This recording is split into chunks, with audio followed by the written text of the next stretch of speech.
আমি লাইফে first time কাউকে এমন মন থেকে ভালোবাসছিলাম, বাট সে শুধু আমার সাথে নাটকই করে গেছে। তার সাথে আমি 9 মাস থাকার পরেও তার আমি আসল রূপটা চিনতে পারি নাই। সে শুধু আমাকে ইউজই করে গেছে। আমি জানতামও না সে আমার সাথে রিলেশনে থাকা অবস্থায় সে অন্য একটা মেয়ের সঙ্গে রিলেশনে ছিল।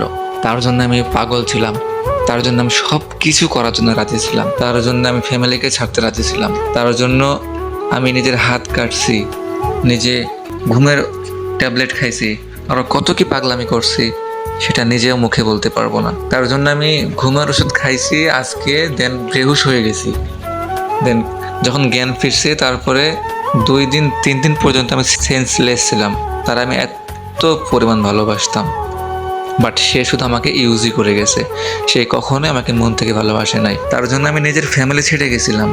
এক অন্ধকার রাতে আমি তার জন্য নিজের ফ্যামিলিকে ছেড়ে তার কাছে চলে গেছিলাম, বাট সে আমাকে আপন না করে নিয়ে সে তার বাবা মার হাতে আমাকে উঠাই দিল, বললো এই মেয়েকে তার বাবা মার কাছে পাঠিয়ে দিয়ে আসো। তো সেই রাতে তার বাবা মা আমার বাবাকে ফোন দিল, দেন বাজারে এসে আমার বাবা মার হাতে আমাকে তুলে দিয়ে গেল। তো সেখানে আমার ভাইয়া বাজারে সবার সামনে আমাকে ঠাস ঠাস করে অনেকগুলো থাপ্পড় দিয়েছিল। তারপরেও আমি তার জন্য আমার একটু পরিমাণও ভালোবাসা কমে নাই।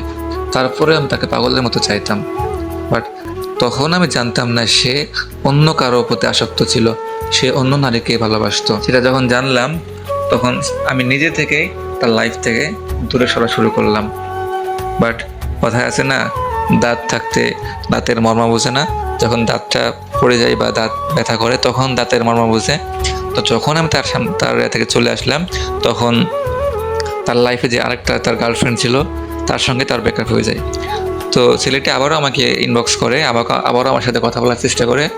দেন সে অনেক চেষ্টা করার পর, অনেকবার ক্ষমা চাওয়ার পর আমি তাকে মাফ করে দিই। দেন আমি নির্লজ্জের মতো আবারও তার মায়াতে আটকে যাই। তাকে আবারও বিশ্বাস করা শুরু করি, তাকে আবারও ভালোবেসে ফেলি, তাকে আবারও বিশ্বাস করা শুরু করি। বাট আমি তো জানতাম না কুকুরের লেজ কখনো সোজা হয় না। সে আবারও আমার সাথে রিলেশন শুরু করলো, আমি আবারও তাকে মন থেকে ভালোবাসা শুরু করলাম। বাট কিছুদিন পরে শুনলাম সে তার যতগুলো এক্স আছে, শুধু একটা না, তার অনেকগুলো এক্স আছে, সবার সাথে কথা বলে আমার মতো আবার সেম। আমিও তার এক্স, এমন আমার মতো আরও অনেকগুলো তার এক্স আছে, সবার সাথে আবার কথা বলা শুরু করছে। দেন আমি আবারও তাকে ছেড়ে চলে আসলাম। বাট আমি কত বোকা, দ্বিতীয়বার ধোঁকা খাওয়ার পরেও তার প্রতি আমার ভালোবাসাটা কমে না। তাকে আমি মুখে ঘৃণা করলেও মন থেকে তাকে কখনো ঘৃণা করতে পারি না। কেন জানি তার প্রতি এখনও একটা মায়া কাজ করে। বাট সে কখনো আমাকে মন থেকে ভালোই বাসে নাই। সে তো চেয়েছে শুধু আমার দেহ, চেয়েছে আমার টাকা পয়সা, চেয়েছে আমার সাথে টাইম পাস করতে। সে শুধু নামেই ভালোবাসছে আমাকে, কখনো মন থেকে ভালোবাসে নাই।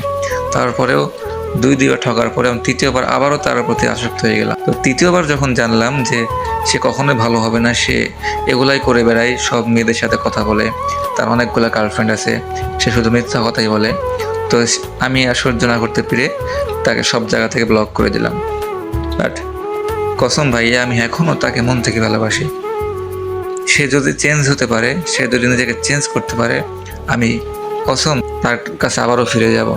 কিন্তু তার প্রতি আমার বিশ্বাসটা উঠে গেছে। সে এখন নিজের মুখে যতই বলুক না কেন আমি চেঞ্জ হয়েছি, আমি ভালো হয়ে গেছি, বাট কখনোই আমি তাকে বিশ্বাস করব না। কারণ মানুষ একবার ঠকে, 2বার ঠকে, 3বারের বেলা সে বুঝে যায় যে একটা মানুষ কতটা খারাপ হইলে বারবার একটা মানুষকে ঠকাইতে পারে। তো তো এটা একটা আমার ফলোয়ার্সের জীবনের সাথে ঘটে যাওয়া এক দুর্দান্ত লাভ স্টোরি বা স্যাড স্টোরি, যেটা বলতে পারো। তো তার সেই স্টোরিটা আমাকে শেয়ার করেছিল অনেকদিন আগে। তো আমি তার স্টোরিটা আমার মাথায় ভালোভাবে নেই, তেমন কিছু একটা বলছিল আমাকে। তো আমি সংক্ষেপে তার আইডিয়াটা নিয়ে আপনাদের সামনে এটা বললাম। তো এমন আছে ভাই অনেক, এমন অনেক অনেক এখন ইদানিং এটা অ্যাভেলেবেল হয়ে গেছে। কারণ বর্তমানে যেগুলো লাভ স্টোরি বা লাভ বলো, রিলেশন বলো, রিলেশনগুলো সব এমন, মানে কেউ কারো প্রতি আসক্ত না। বিশেষ করে অনলাইন যেগুলো রিলেশন, সেগুলা 100% না হলেও তুমি 90% ধরে রাখো, প্রত্যেকটা মানে 100-এ 90 না, 99% সব রিলেশনগুলো এমন। সে আপনার সামনে এমন বিহেভ করবে, আপনার সামনে এমনভাবে থাকবে মনে হয় যে সে আপনাকে ছেড়ে কাউকে সময় দেয় না, কারোর সাথে কথা বলে না। বাট খোঁজ নিয়ে দেখবেন তার আপনি অনলাইন গার্লফ্রেন্ড হলে তার একটা রিয়েল লাইফে গার্লফ্রেন্ড আছে, বা তার আপনার মতো অনলাইনে আরও 4-5টা গার্লফ্রেন্ড আছে। এটা কিন্তু মেয়েদের ক্ষেত্রে কম হয়। বাট এটা ছেলেদের ক্ষেত্রে অনেকটা বেশি হয়, কারণ ছেলেরা এক নারীতে আসক্ত হইতে বেশি পছন্দ করে, বাট মেয়েরা সেটা পারে না। কারণ ছেলেরা, একটা কথা আছে যে ছেলেরা যাকে একবার ভালোবাসে তাকে প্রথম লাভটা তার বলতে অনেক বেশি কষ্ট হয়। সেটার প্রমাণ আমি নিজেই। একটা মানুষকে অনেক বেশি ভালোবাসছিলাম, তার সঙ্গে আমার আজ 2 মাস হলো ব্রেকআপ হয়েছে। তো ব্রেকআপ না, মানে তার সে আর কোনো আমার গার্লফ্রেন্ড ছিল না, সে আমার বেস্ট ফ্রেন্ড ছিল।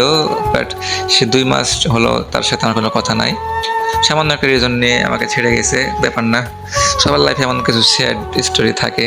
তো যদি আপনাদের এমন কোনো স্যাড স্টোরি বা স্যাড লাভ স্টোরি বা নিজের লাইফের কোনো মুহূর্ত যদি আমার সাথে শেয়ার করতে চান, আমার পেজের ইনবক্স ওপেন করা আছে, আপনারা সবাই ইনবক্সে বলবেন। আমি ইনশাল্লাহ সেটা, আমার ভয়েসটা ভাই ভালো না, দেন আর আমি কথা অত সুন্দর করে বলতে পারি না।